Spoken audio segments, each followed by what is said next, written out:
Hello guys, GCC education world में आप सभी का स्वागत है। मैं आलोक आप सभी के लिए एक्सरसाइज 1.1 स्टार्ट कर रहा हूं। ध्यान दीजिएगा, हम लोग चलते हैं बोर्ड की ओर। देखिए, क्या है कि निम्नलिखित संख्याओं का एचसीएफ ज्ञात करने के लिए यूक्लिड विभाजन एल्गोरिथम का प्रयोग कीजिए। ठीक है, यूक्लिड विभाजन एल्गोरिथम का प्रयोग करना है। अब ध्यान दीजिए, एल्गोरिथम का प्रयोग करना है यूक्लिड विभाजन का, तो उसमें हम लोग क्रिया क्या करेंगे।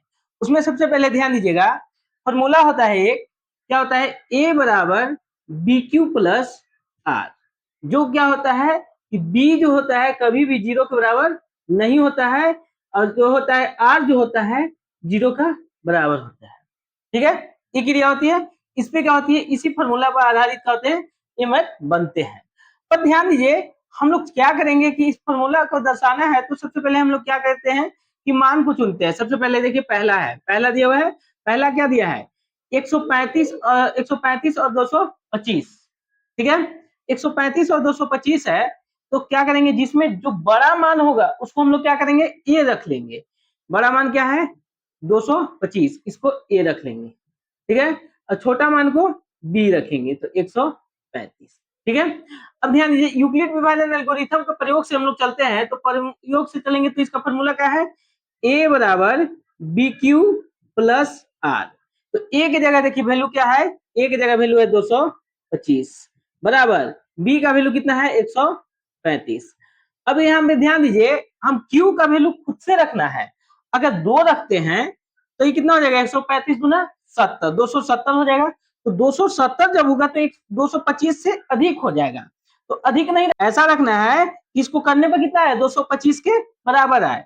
तो 225 के बराबर है, तो हम अगर 1 से लगाते हैं तो इतना लगाएंगे तो 135 ही होगा। अब प्लस में क्या करेंगे, आर की क्रिया को जोड़ देंगे। आर की क्रिया इसमें देखिए कितना हो जाएगा 135, 135 में कितना जोड़ेंगे कि 225 हो जाएगा। तो हम लोग क्या करेंगे 90 जोड़ देंगे तो 225 हो जाएगा। अब ध्यान दीजिएगा, यहाँ पे क्या करेंगे, जो अब क्या होगा कि जो बी का वैल्यू है वो ए में बदलेगा, और जो आर का वैल्यू है वो किस में बदलेगा, बी में बदलेगा। ठीक है, तो ये 135 से रह जाएगा, और जो आर वाला वैल्यू है वो किस में बदला, बी में बदला। अब यहाँ पे देखिए, अब यहाँ पे क्यू की जगह वैल्यू क्या बैठा है, तो क्यू का वैल्यू हम लोग को पता नहीं है, तो क्यू का वैल्यू हम लोग एक बैठाएंगे, एक करेंगे तो 90 होगा। अब इसमें जोड़ना है तो 135 लाना है ना, तो हम क्या करें 45 जोड़ देंगे तो 135 हो जाएगा। अब यहाँ पे क्या करें कि जो बी का वैल्यू है फिर क्या में बदलेगा, ए में बदलेगा। ठीक है, और यहाँ पे आर वाला वैल्यू किस में बदलेगा, बी में बदलेगा। अब गुने में क्या करें, अब तो गुने में 90 यहाँ पे लाना है, तो 90 क्या करेंगे 2 से गुना करेंगे तो 90 हो गया, 45 गुना 90। अब आर क्या बचा, जीरो। जब तक आर का वैल्यू जीरो ना आएगा तब तक हम लोग क्या करेंगे, इसका मान निकालते रहेंगे। तो आर का वैल्यू देखिए क्या रहता है फॉर्मूला में भी, क्या आर का वैल्यू जीरो लाना है, जीरो आ गया। अब जो आएगा बी का वैल्यू वही आपका आंसर हो जाएगा। तो एचसीएफ इसका कितना हो गया, एचसीएफ का मान आपका हो गया 45। यही आपका क्या आ गया आंसर। ठीक है, अब ध्यान दीजिएगा कि एक बना।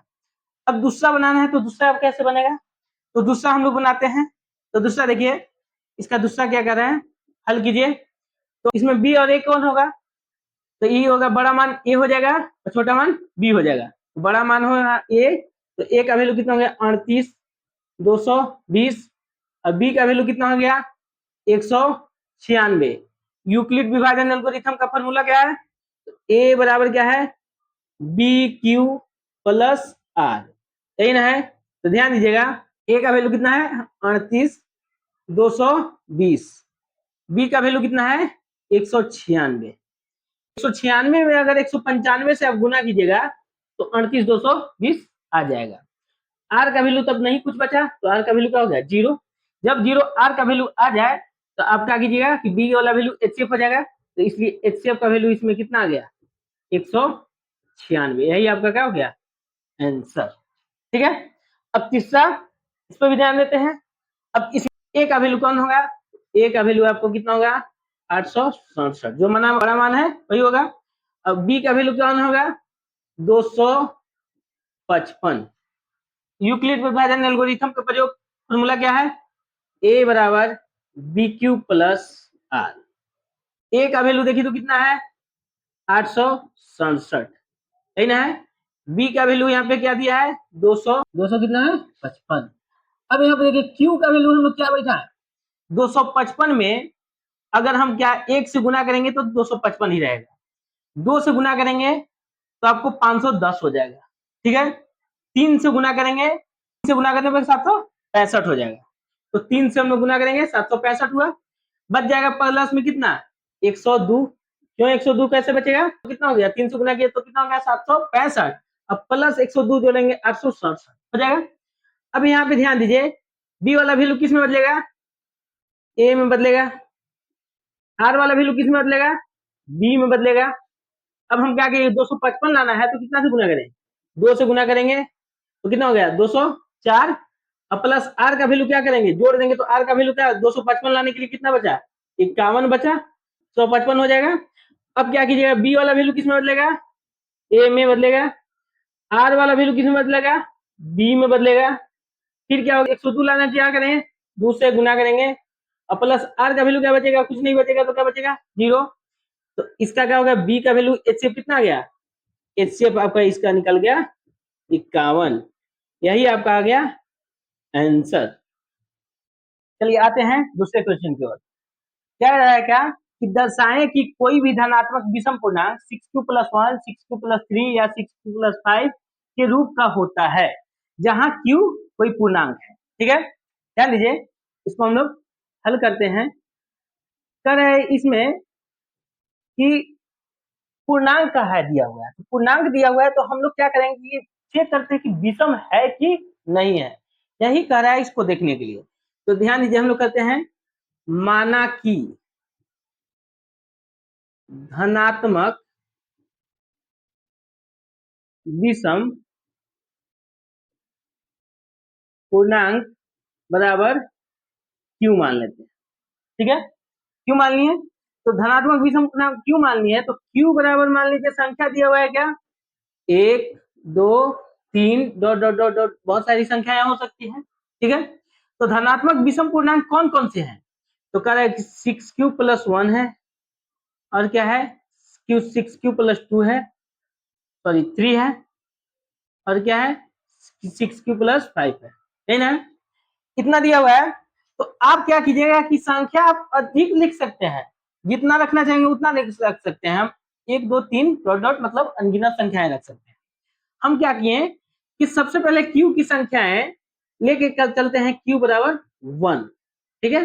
तो q का वैल्यू 1 लेके चलते हैं तो इसमें रखते हैं, तो ध्यान दीजिए रखने पर क्या होगा 6 गुने q की जगह हम लोग 1 रखेंगे तो प्लस क्या होगा 1 और 6 गुने 1 प्लस क्या हो गया 3, 6 गुने 1 प्लस क्या हो गया 5, ठीक है। तो ध्यान दीजिए इतना रखे तो 6 में 1 से गुना करेंगे 6 6 में 1 जोड़ देंगे कितना हो गया 7, 6 में 1 से गुना करेंगे 6 6 में 3 जोड़ देंगे 9 और 6 में 1 से गुना करेंगे 6 6 में 5 जोड़ देंगे कितना हो गया 11, ये विषम आ गया, सभी विषम है, पता चला सभी विषम है, ठीक है।